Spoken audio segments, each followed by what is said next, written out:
Hi Frontline, we wanted to share an update with you all as we look ahead to the autumn term. As you know, we've been in a season of seeking God for Frontline Church and asking God to guide us as we move forward as the new leaders. And amongst the many words we've been given, there's been a theme of us, the church, the body of Christ. This idea taken from 1 Corinthians 12, which talks about the church as a body. This passage tells us we all have unique value. We all have a unique role to play in the healthy functioning of the church. And as we've been praying into these words, we've been reflecting on how we can come together as God's people, both in that scattered sense through the midweek communities and the everyday of life, and as a gathered church on a Sunday. And we've been thinking about how we can one another people. Those one another commandments in the New Testament that talk about loving one another, building one another up, and speaking the truth to one another. And all of this has led us to making some changes in how we're going to be doing Sundays from September. So the first big change is that we will no longer be doing scattered Sundays from September.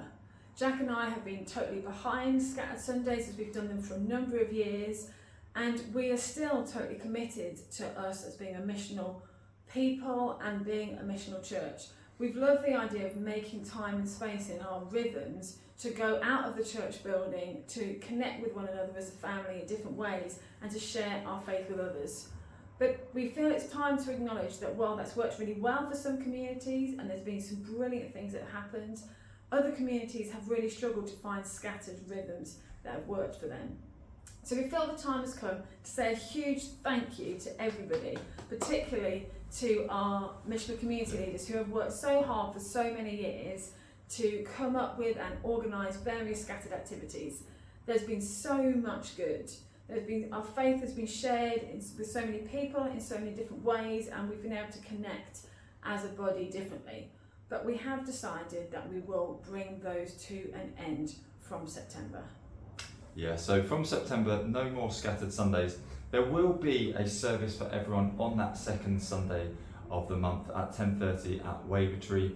However, that service is also going to have some changes because we want to use Sundays to explore some ways of doing our gatherings differently. So the second Sundays will now be an all-age service. These will be about an hour long and will be very accessible for all ages. They're not children's services, but a chance to explore how we can do church together where everyone has a part, everyone is included. These services will be really accessible as well. So you can invite your neighbours, you can invite your friends, people who are on that journey to know Jesus. And we're also going to make some changes to the fourth Sunday of the month. So on those Sundays, the children are going to stay in for the whole of the worship time, which means they'll be going to their groups a little later, and they'll be in their groups for a slightly shorter time. For the rest of us, we're going to change the room layout. Those weeks we're going to be sat round tables to give us an opportunity to discuss the teaching that is shared. There are a few things we'd like to think about with that. First of all, parents with kids, and that includes us. It might be that your child is going to run around and dance their way through the worship, and they maybe don't need a seat to ensure that there is space on your table to be sat around with other adults, so when it gets to the discussion time you have someone to talk to. I also encourage you to think about sitting with people in your community or few that you'll be comfortable to talk to when it gets to the discussion time. But equally, church, let's have our eyes open to who might be new, who might be feeling alone or uncomfortable in this context, and let's make sure that we're also welcoming and inclusive to everybody who's with us. So we hope you're excited. The other weeks will be just as they are at the moment, but it is going to be a bit messy at times, but I hope you're up for the adventure, because we are. Thank you.